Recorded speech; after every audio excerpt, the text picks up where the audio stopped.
Well, this vlog is going to be a little bit of jumping around to a couple of things loosely related, but just some things that I've been meaning to put into a vlog, but I don't know that they're all long enough to put into a single vlog, so I'll just combine this into one and we'll call it I don't know, a multi-purpose vlog. But I just finished this morning this Deimos pattern rhino.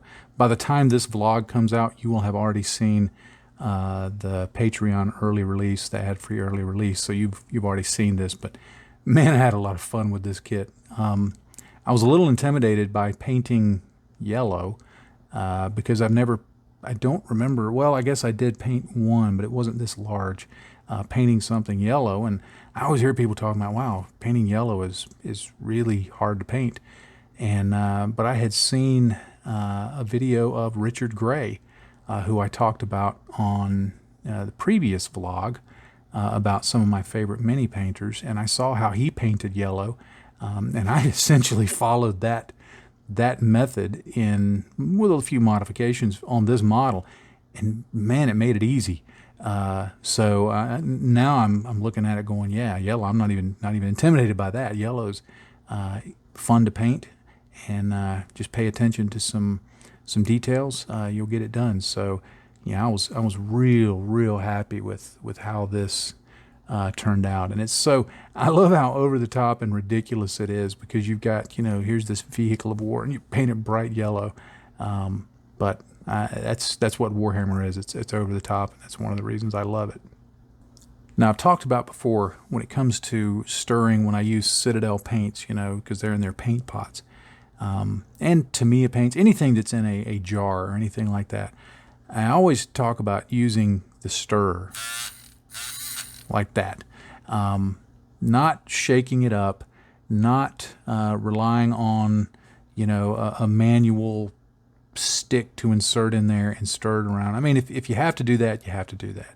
If you don't have one of these little handy dandy things, it's especially important for Citadel paints, because the biggest problem I hear people talk about with Citadel paints is that when you shake them up, it gets paint all up into the lid area, and as that dries, it means you can't close it with as good of a seal, and the paint dries up much quicker, and it just makes a gummy mess.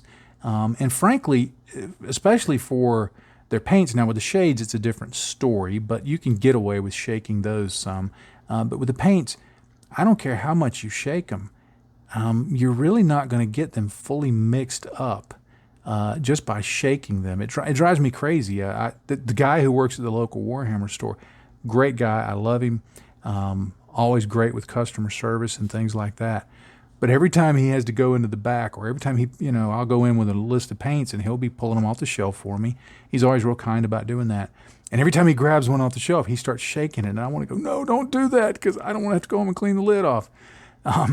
But when you use this stir tool, you mix the paint up much better. And by mixing it up, it will last longer.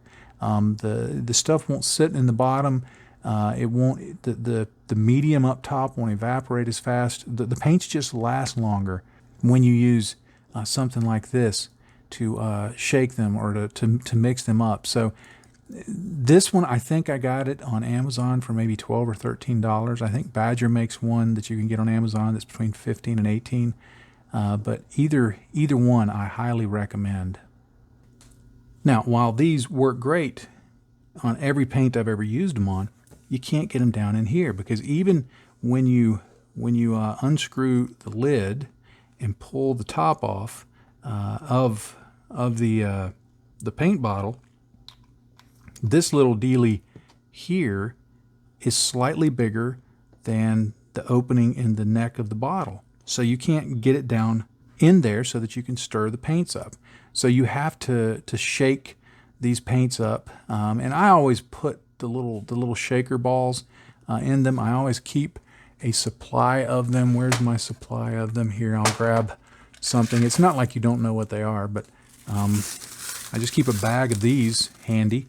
And again, I think I got these on Amazon, but I don't remember. They're not expensive, but I keep a bag of these, and every time I get a shaker bottle, I drop one of these in there, and it helps stir them up.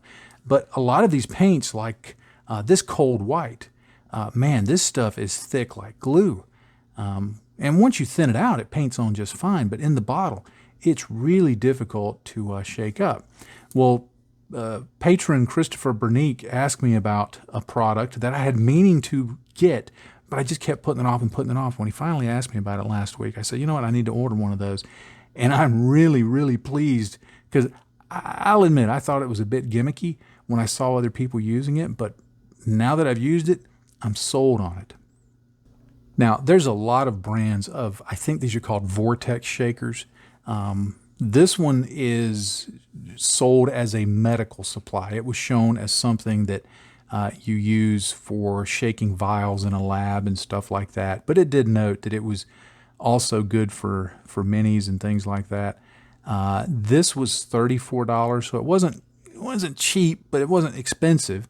And when I thought about, well, how many times do I use Vallejo paints on every project, and how many times have I had to, I mean, there's times when if you're having trouble getting them shook up, sometimes you have to pour some out just to have enough room in the bottle to shake it around. So I thought, well, let me go ahead and give one of these a try. Plus it'll be great, subject for a vlog.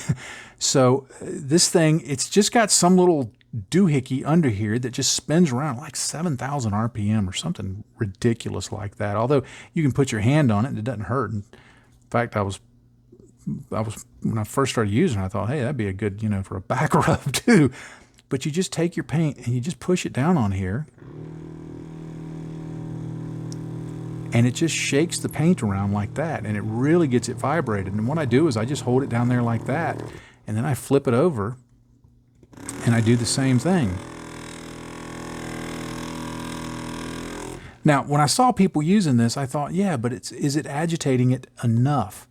But the paint I tested it on is, I think this is the thickest Vallejo paint that I use. And there's always, no matter how many times I shake it around, there's always a little bit of medium that comes out at the top when I first start using it. Same way with this one. I can always get some medium out of it. And when I ran this thing through here on that, just did it on the bottom for probably 30 seconds and then flipped it over and did it on the top for about the same amount of time. It just came right out. It was fully mixed paint. This thing is really good. Chris, one, thank you for prompting me on asking me about that, because it kind of pushed me over the fence to getting one. But two, these are really useful. Now, I did test it with my Citadel paints, and it certainly does work with the Citadel paints. But what I found is that the way it works, it tends to splash paint up in the lid. And certainly if I flip it over and use it, it's going to get paint all down in the lid.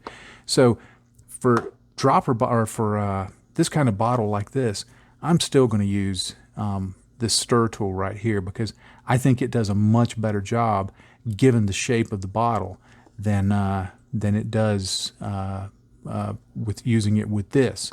But for the dropper bottles, yeah, definitely something like this is really gonna help.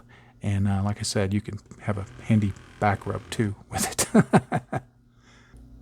One other thought about the paint stirs, I have decided, because I saw somebody do this online and I'm like, that is a brilliant idea.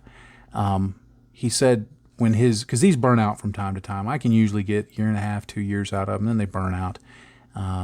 But he said when his burned out, he took the stirring part from his old one, and he just took some metal cutters and clipped off this little end and bent it around so it was L-shaped, and he bent it so that it was still small enough that he could get it down in a Vallejo bottle.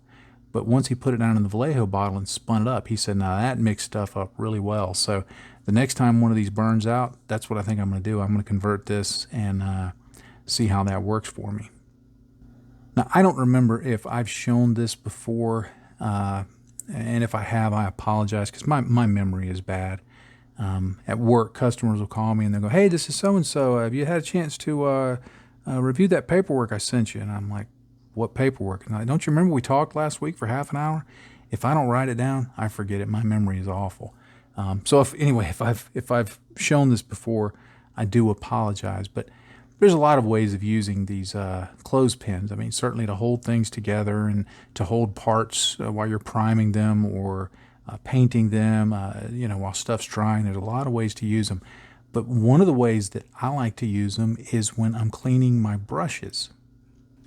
Now, it's a little bit of an odd view here, but what I've got here that I have on my desk where I keep stuff stored, this is actually a shoe shelf that I bought. I don't remember where I bought it, but it's designed so you put your shoes in it, and pair of shoes here, pair of shoes here, pair of shoes here. But I thought, hey, this works great for all the model stuff, and so I get these plastic trays and I stick my paints in it and all sorts of other stuff. But one of the things I do is I take these clothespins and I just clip them on the edge right here, and they provide a perfect way for me to take a brush after I've cleaned it.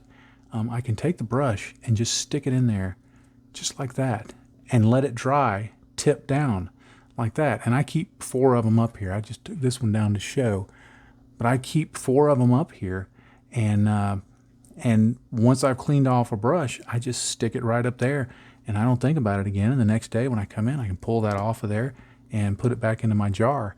And these little things work great as brush hangers, and because of their shape, you can get fairly wide brushes in there. I mean, they will expand like that, and so I've really had good luck with those, using them as hangers for drying, and I think it preserves my brushes and preserves the tips and works pretty well. Well, now I'm headed out into the garage to prime this thing, and I don't know whether you'd call this a mini or a vignette or both or neither, but I'm looking forward to painting this.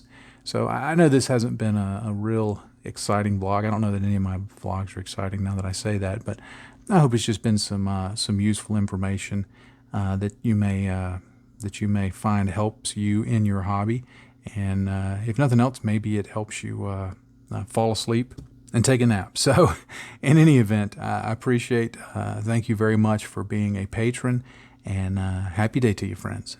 Bye-bye.